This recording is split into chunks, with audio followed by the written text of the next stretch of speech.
Jantz will be our starting quarterback when we open up the 2011 season, September 3rd, here in Jack Trice Stadium against UNI. Steele emerged from a group of three quarterbacks, as you know, by displaying the three qualities that we were looking for most consistently, and that's decision making, that's throwing accuracy, and that's getting things done with his feet. Coincidentally, we got our final academic report of the summer, and we will have two players academically ineligible for the 2011 season. They are Jerome Tiller and Donnie Jennert. We're pleased to get out of training camp with only two notable injuries. Ricky Howard, as you know, is out for the season with an ACL injury, and Darius Reynolds is down right now with a broken toe. We're hopeful that Darius will be back for the opener against UNI. The decision to go with Jantz, independent of the academic situation? Yep, and that's why the timing of the other is coincidental. We went through the entire training camp and still emerged clearly as the #1 guy. Coach, how comfortable do you feel about a guy who has yet to run a snap in Division 1A? Oh, I feel comfortable. Guys come from junior college all the time and make this transition. He led a college team that has great tradition at City College into the championship game in the California Junior College League, and that's not an easy challenge to do in and of itself. What is the gap between maybe Steele and Jared as far as, I guess, the leash you give Steele?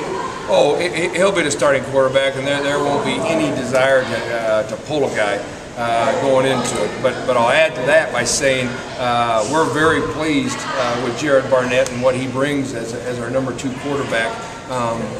As we went into camp, the problem was a positive. We had to see who could play better than the other two, because we had guys playing well, and Jared Barnett certainly has not disappointed as we've gone through camp. What is Jerome's future with the program then? Well, he'll work immediately to get himself academically eligible for 2012. He'll participate in practice like everybody else. He'll spend the 2011 season down with the scout team. We'll reevaluate as the season concludes and see where he goes from there. Could he switch positions? He could. How disappointing is it to not have a backup with experience right at this point? How disappointing to go in now without him, I guess. Well, it's a concern. It's certainly a concern. If I was disappointed in how Jared Barnett had practiced, I'd be more concerned, but I'm not. Jared Barnett has a great bit of maturity for a redshirt freshman, and continues to throw the ball accurately and make smart decisions. And one of the better things he does is get rid of the ball on time, awfully important in our offense. Would Barnett have been ahead of Tiller on the depth chart if Tiller wasn't?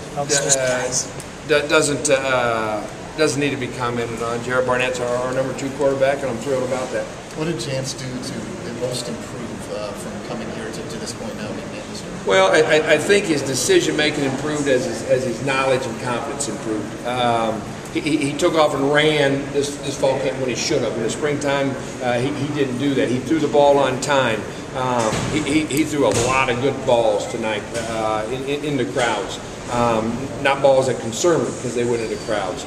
He's making better decisions at the line of scrimmage, which to operate this offense you have to do. How long did it take for Steele to kind of distinguish himself as the guy? When was the point where you thought he's the guy? After the second scrimmage on Wednesday, we had a pretty good idea he was the guy. How much of the playbook does he have, being the new guy coming in? Does he have the whole playbook at this point, or can you give a percentage? He's got the playbook to this point, and what I mean by that answer is, as the season goes along, we'll add to it. Okay. He thoroughly understands everything that we got in at this point. When did you tell him? He doesn't know. Okay. So. When are you going to start? I imagine Tom Herman's told him by now. Similar situation with Jenner coming back. Yes, this year? Okay. Yes. Both those young men, first of all, have to take care of the academic work and get themselves back where they are NCAA eligible, and then we'll move into spring ball. About the scrimmage tonight, what did you see? What impressed you? How long was it? How many plays did you have? We probably went somewhere in the neighborhood of low 100s, 120, 130, which would have been our shortest of the three scrimmages that we held. We're tired, as we should be. We've practiced extremely hard for the entire length of camp. Very proud of the kids. Very happy that we came out unscathed tonight. with no new injuries. You're out there tired, running around. You got a chance to just fall on an ankle or fall on a knee, and we didn't do that tonight. So I'm happy. What will Steele do now the next 2 weeks as you kind of get going? How will you prepare him now that he's the guy? I think he'll continue to gain confidence, and I think you'll see a personality change in how he runs that group. He's got a laid-back personality that the kids are sort of taken to, and now he'll start to master the preparation that goes along with developing a game plan. Jeff Woody talked a little bit about that personality and how he thinks it helps the offense as a whole be able to make more plays. Is that something you've seen where they're relaxed around him and it allows him to be a little bit more loose on the football field to play better? Yeah, I think the number one thing I do at practice is just observe. And this whole training camp, I spent the time behind the quarterbacks and watched them lead and watched them perform.